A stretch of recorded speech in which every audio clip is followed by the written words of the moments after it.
Nusprendėm sustoti štai tokioje labai gražioje vietoje ir eisim dabar iki to kalniuko, užlipsim, nežinau ar galima ar ne, bet pasižiūrėsim, ten kažkoks yra ženklas. Užlipsim į viršų, pasidarysim keletą nuotraukų ir tikriausiai ką darysime, tai keliausime toliau į kokią nors miestelį, kuriame mes užsuksime į parduotuvytę, nes reikia nusipirkti, ką nors atsigerti, nes mes visiškai nieko nepasiėmė tokią kelionę. Pip, pip. Pip, pip. Čia kaip su mašina. Wildlife Conservation Area. Hunting is prohibited. Kažkaip man taip tokia nuojauta yra, kad čia jau ne vienas žmogus vaikščioja, nes čia toks takelis numynytas. Čia to ne tai, kai mes su mopedais. Su tokiu norėčiau.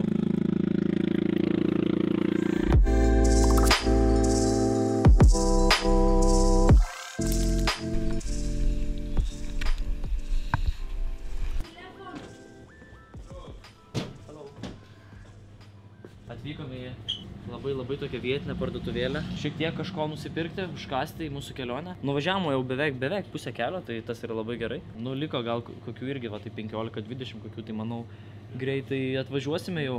Čia dabar man labai patinka tai, kad mes važinėjom pro įvairiausius tokius mažus miestelius, o ne pro miestą, kuriame mes buvome. Nes miestą mes pirmą dieną pasivaikščiojom, o važiuoti, žinai, nėra labai smagu irgi taip per tą patį vos ne. Tai, o dabar mes taip važiuojam ir taip fainai, kai tu net neturi tokio. Tu atrodo važiuoji ir vis kažką naujo, pamatai vis kaip Mantas ir sako, mes sustojam gražioj vietoj, bet tu važiuoji, pamatai dar gražesnė, tada ten nori sustoti, bet tu vis tiek nesustoji, nežinai, kad bus dar gražesnė. Ir mes labai tikėkimės, kad tas vienuolynas, kuris yra ant kalno, bus pats gražiausias, kad mes kurias vietas gražias pravažiuojame, kad nesigalėtume, kad juose nesustojam. Bye. Bye. Labai tik tai kas lievai, kad spidometras neveikia. Negaliu matyti, ant kiek aš greit važiuoju, tai net neįsivaizduoju. Ar aš viršiu greitį, ar aš neviršiu. Svarbiausia, kad vaizdai yra labai gražus. Manau, tas ir svarbiausia. Žiūrėk. Edvinai, ką darysim? Nežinau, nes čia parašyta, kad negalime. Bet tai tik tai fotkės, neparašyta, kad video. Nieko apie video nepasakyta. Filming, photographs. Tik tai nuotraukas. Reiškia, gal ir galėsim filmuoti. Dabar tai man va toks va klynas. Va toks atrodo. Sėdė, sušalau ir dabar taip ir vaikštų. Taip atrodo, nes iš tikrųjų labai šalta yra. Dviratininkus, kai sutinki, jam pasakai sveiki, jie tu atgal, ola, ar kaip jie ten užrėkia. Jo. Ola, ir visi taip sveikinasi, labai fainai. Su mopedu važiuoti yra iš tikrųjų labai fainai, bet ne faina tai, kad jeigu nepasiruoši šiltai apsirengti, tada gali būti šiek tiek šaltoka. Ir negalima važinėti, aišku, autostradom, tai reikia ieškoti alternatyvų kelių, kuriais reikia važiuoti. Tai dabar mes važiuosime tenai, į tą pusę, 7 km, dar liko nuvažiuoti ir tikėkime, kad viskas bus gerai, leis filmuoti, viską galėsim parodyti jums ir papasakosime šiek tiek apie tą vietą, kuri ir buvo mūsų užduotis.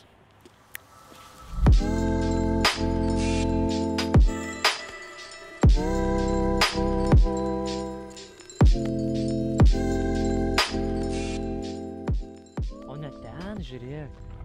Ten Larnaka gal ir yra? Turbūt, nes ten ežeras. Važiavom į tokią vietą. Pakeliu esam pusiaukelį į savo vienuolyną, kurį net iš čia galima pamatyti. Stovi ant kalno toksai pastatas. Ir sustojom čia. Labai taip įdomiai viskas aplink matosi, labai gerai. Tai čia, žinai, vėsiau šiek tiek, nes į kalną kiek kyliau aukščiau. Tai mes pakilsim, man atrodo, į patį viršų gali būti dar šalčiau. Bet čia tokie statūs kalnai, taip įdomiai jie atrodo. Toks vienišas jaučiuosi dabar. Tylu ramu. Nu, tylu ramu, aplink nieko nėra. Galim čia paeiti, nes čia mes matėm, man atrodo, sraigtasparnio nusileidimo tą takelį. Ir dar dėl filmavimo, tai man atrodo, filmuoti negalima buvo todėl, nes kai mes važiavome nuo tos vietos, nuo tos sankryžos, kur mes pasakėme, kad negalima ten filmuoti ženklas, kur buvo, tai mes važiavome, man atrodo, link kareivėlių, arba kitaip tariant, link kažkokios kaip kareivinės, aš net nežinau, kas ten yra, bet mes sustojome, mūsų sustabdė kareiviai, jie pažiūrėjo, ar mes sakė, kad išjung kameras ar kažką, bet pasakiau, kad nieko mes nefilmuojam. Tikriausiai gal pamatė, kad kažkokie turistai tokie, žinai, ai čia turistai. Sako, good, you can drive. Ir tuomet nematėm nei vieno ženklo, kuris mums uždraustų filmuoti. Todėl, man atrodo, čia negalima buvo filmuoti vien dėl tų kareivių, bet atvažiavus čia, tai viskas yra gerai, labai gražu. Keista tokioj vietoj nusileidimą. Ir ten mūsų miestas taip atrodo, nes ten yra tas ežeras. Atrodo, taip ilgai važiavom su mopedu, bet čia jau viskas vis tiek matos. Šiaip normaliai toli atrodo nuvarim. Keliausime dabar toliau į viršų iki vienuolyno.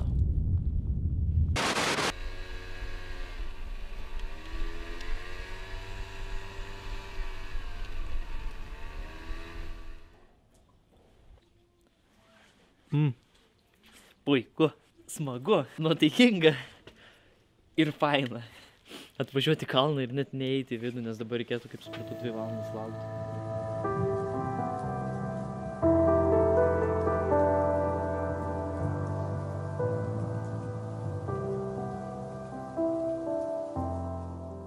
Atvykome į vienuolyną, bet vidurdienį jisai yra uždarytas, todėl negalime dabar patekti į vidų. Tai yra vienas seniausių vienuolynų pasaulyje ir jį įdomiausia yra tai, kad įleidžiami yra tik tai vyrai pagal tradicijas. Todėl moterims čia patekti negalima, todėl jeigu jūs važiuojate labai toli būtent į šią vietą, kad jūs norėtumėte užeiti į vidų, tai jūs nepateksite, nes patenka tik tai vyrai. Ir reikia būti apsirengus irgi pagal jų tradicijas, negalima eiti su bet kokia apranga, irgi taip nepateksite ir skaičiau, kad fotografuoti irgi yra draudžiama, viską turi palikti prie įėjimo, todėl gal šiek tiek tas yra gaila, bet visiškai negaila dėl to, kad iš čia atsiveria labai gražus vaizdas į visus kitus kalnus. Matosi Druskos ežeras ir pagalvojus, visai netoli taip nuvažiavom, bet kadangi mes važiuojame aplinkui per įvairiausius keliukus, tai kelionė gaunasi ir užtrunka šiek tiek ilgiau, o priešais vienuolyną stovi va tokia va nedidelė bažnyčia ir į šią bažnyčią yra įleidžiami visi, tiek moteris, tiek vyrai, bet irgi dabar yra uždaryta, tai gal čia tuo pačiu laiku kaip ir vienuolynas užsidaro, bet aplink galima pasivaikščioti ir iš ten labai gražus vaizdas atsiveria.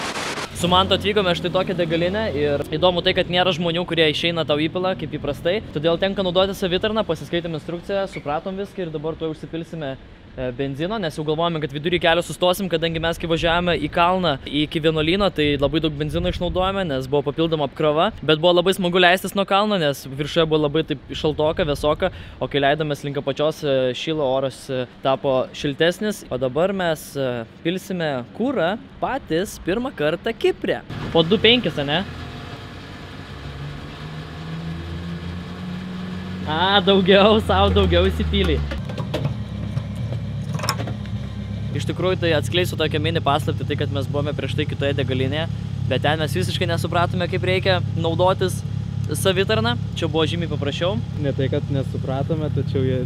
Pinigų nepriėmė. nepriėmė. Įdėti pinigus, išmeta atgal, todėl mes važiavome šitą degalinę. Tai būtų nejuokinga, nes galėtume sustoti vidury kelio. Tada skambini nuomininkams, sakai, we stopped in the middle of nowhere. Galima taip pasakyti, bet jo, užsipylėm, viskas gerai. Dabar važiuosime tikriausiai pakeliui į Larnaką, iš kur mes ir atvažiavome.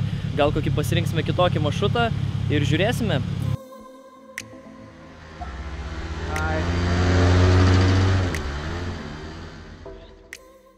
Atvykome į miestelį pavadinimu Agija Ana. Čia rašo, kad čia yra toksai kaip kaimas ir 2011 metais čia gyveno 339 žmonės. Ir įdomu tai, kad kai mes atvažiavome, visi mus taip žiūri. Ir įdomiausia tai, kad kai mes važiuojam su mopedu, mums visi pipsena, kai pamato Manto kamerą, nes tada pamato, kad mes esam turistai. Ir jie vis taip draugiškai pasitinka, papipsena, ranką iškelia ar dar kaip nors.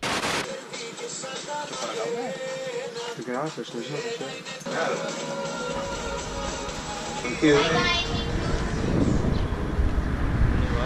Užsukom į tokią įdomią vietą. Davė tokius įdomius paragauti, kaip jie vadina, sweet, saldumynas. Ir sakė, kad vienas toksai, už 1 eurą galima pasimti tokius 5, už 2 10 ir taip toliau.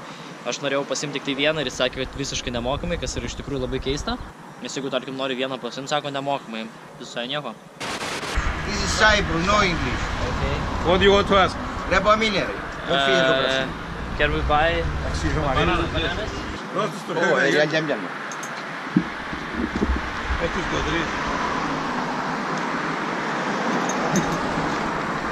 Thank you very much, we can go. That's it? Thank you. Really? Cyprus, go home. Thank you. Okay, thank you. Nesupratau vairą.